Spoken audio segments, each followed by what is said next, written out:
resentment is there's a bunch of people out there that have these lives that are deeply unsatisfying, because I think somehow or another, through momentum and just through just things falling into place the way they are, and people trying to fit their lives around the way these pieces have fallen into place, there are so many people that are working all day long doing something that is deeply unsatisfying and almost painful to them. Yes. If you make furniture for a living, and you feel a great satisfaction out of that, and you sell that furniture, look, man, making furniture feels good. If you can do that, you could cut those corners perfectly and sand everything down nice and stain it, and then it's done, and you get this satisfaction, and you sell it to someone, and that pays your bills.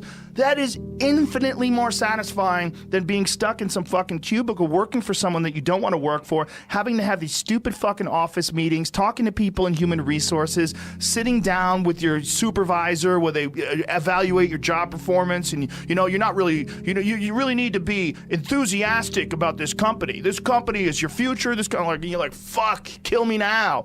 There's a lot of people out there that would way rather do something else, and I hope they understand that they can. Everybody's got these stupid barriers they put in their own head. You got to resist those goddamn things, because they don't do you any good, and they certainly define the potential for your future in a negative way that's not self-serving, and it's not even real. You put this artificial ceiling on the potential for what you're doing. If you hit a wall, okay, that just means you need to regroup and rethink. It doesn't mean that wall's there, especially when it comes to something like social media or like a podcast, something where you like it less, fix that. Figure out a way to do it. You can do that. And this idea that there's no way to get past the starting block today is just ludicrous. It's crazy. And it's just this poor thinking. And people that are trapped in bad situations, one of the problems is you feel like this is your future. You feel like you're fucked and you can't get out of that. There's no hope. There's no light at the end of the tunnel. There's no rainbow.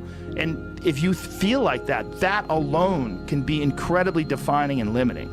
But if you look at yourself objectively and say, okay, I kind of am fucked here. I'm in credit card debt. I'm working in a shitty job. I don't like what I'm doing, but I have some ideas. I need to feed those fucking ideas. I need to feed them and water them, and I need to set aside a certain amount of time every day to just try to make those things happen. You can do that. Wondering why other people's success, or wondering why other people are successful, is the refuge of losers. Wondering why other people are successful. Like, who gives a fuck? You can say you think it sucks, but to spend time wondering why someone is successful and hating on someone being successful, it doesn't do any good. It's like, what is that old expression that jealousy is, it's a poison that does the opposite of its intended?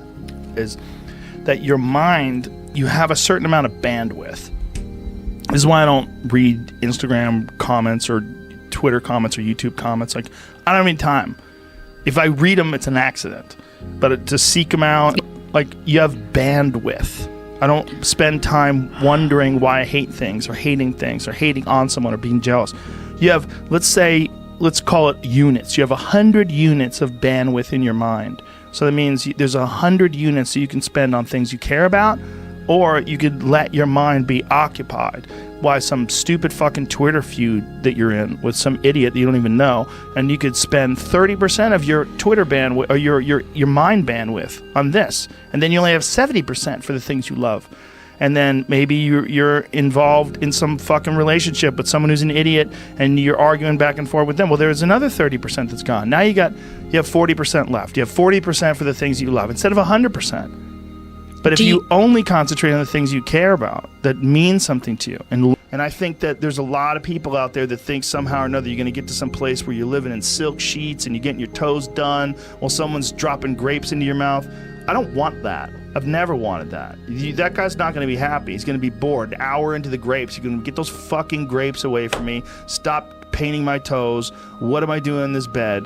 I got to do something. I'm not stimulated. The human organism, the animal that we are, needs constant stimulation because it evolved trying to find food and escape enemies, and find shelter, escape nature, escape the elements, try to survive, And this is the great joy that you have in taking care of your children, that you can protect your children from the elements and the enemies and feed them. And it's also the great sadness that you see in losers.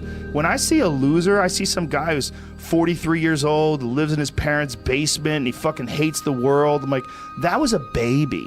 Man, this is a baby that somebody just gave shitty nutrients to, whether it's nutrients in the forms of food or in the form of thoughts and ideas and examples, and this kid developed these horrible self-defeating patterns of behavior that have led them to this point where they're this middle-aged person with no future and no idea of how to get out of this rut, and probably never will escape it, and might just wind up sucking on a gun.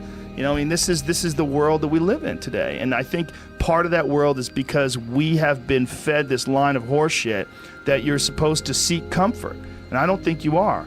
I think you're supposed to seek lessons, and you're supposed to seek difficult tasks and accomplishments. And through those things, and through doing things that are hard to do, even if it's just a fucking 90-minute hot yoga class.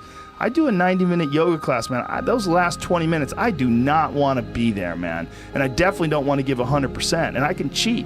I can kind of half-ass it. I can. But if I don't, and I get through it, when that time is up and the lady says namaste and everybody gets up, I'm like, fuck, man, I made it. You know, I lost 15 pounds. My fucking yoga mat is drenched to the point where I could literally wring it out and fill a jug up with water.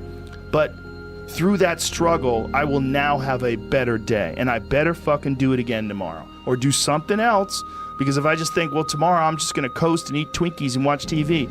Oh, hello, sadness, my old friend. Hello, depression. Because when you're not doing anything, you feel like shit.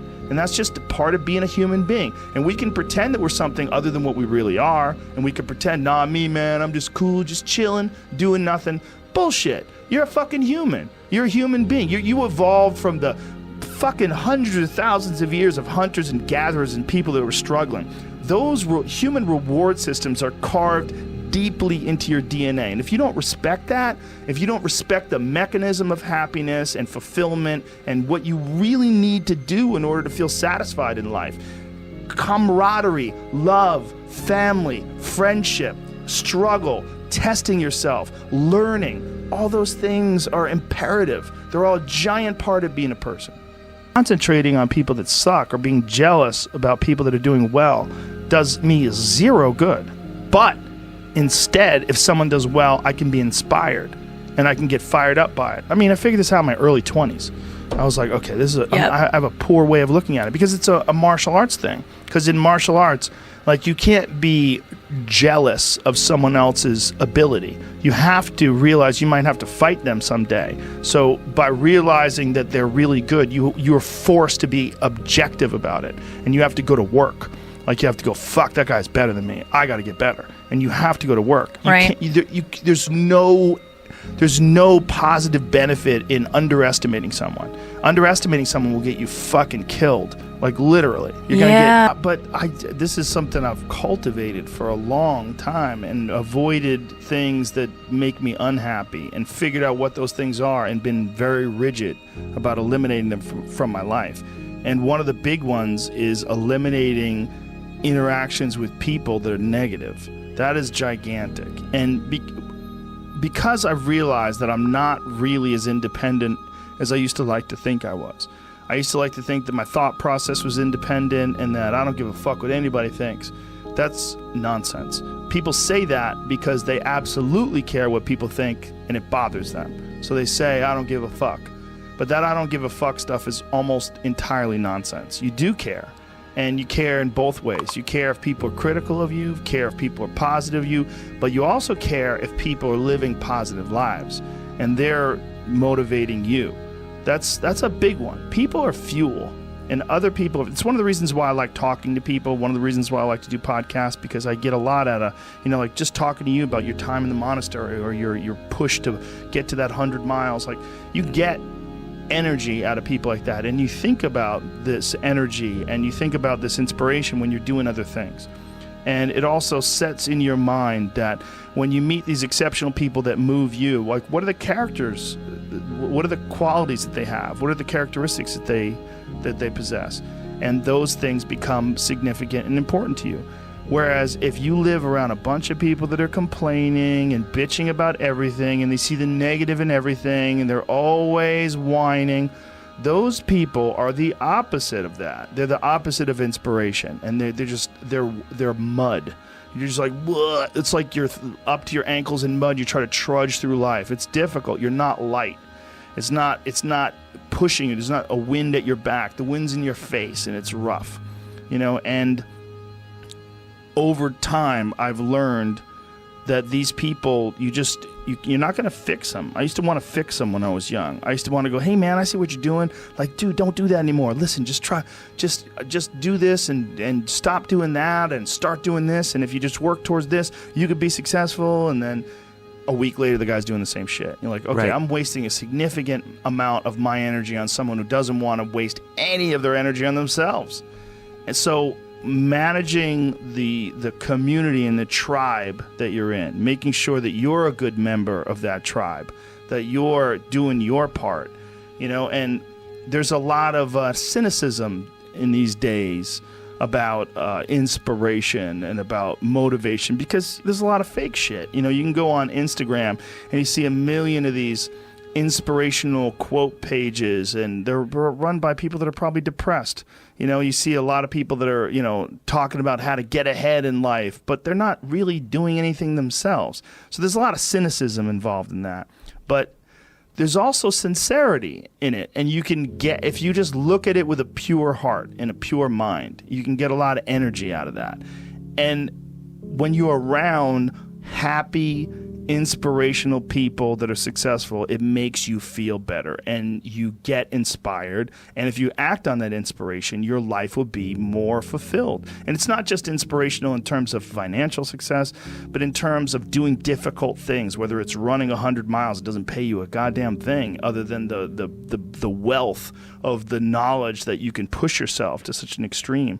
Or anything else, whether it's someone who becomes really good at playing chess, or someone who's really good at martial arts, or whatever it is. There's a great feeling in these overcoming these difficult things, because life is never this just constant state of, I'm at a 9 all day, and when I'm with my wife, I hit 10. Yay! And I stay like that. That's not real. What's real is, like, you saying that you went to this monastery and felt all this angst about meditating and being alone and not having your phone and not having the input, but then when it comes out of it, then you have this reward. So you push through this, and you had these uncomfortable feelings, and you came out of those uncomfortable feelings with this newfound appreciation for time and this respect for your own existence in your own space, and carving out 3 hours for yourself a day. That's where it all comes from. It all comes from life lessons, and the lessons are learned through struggle.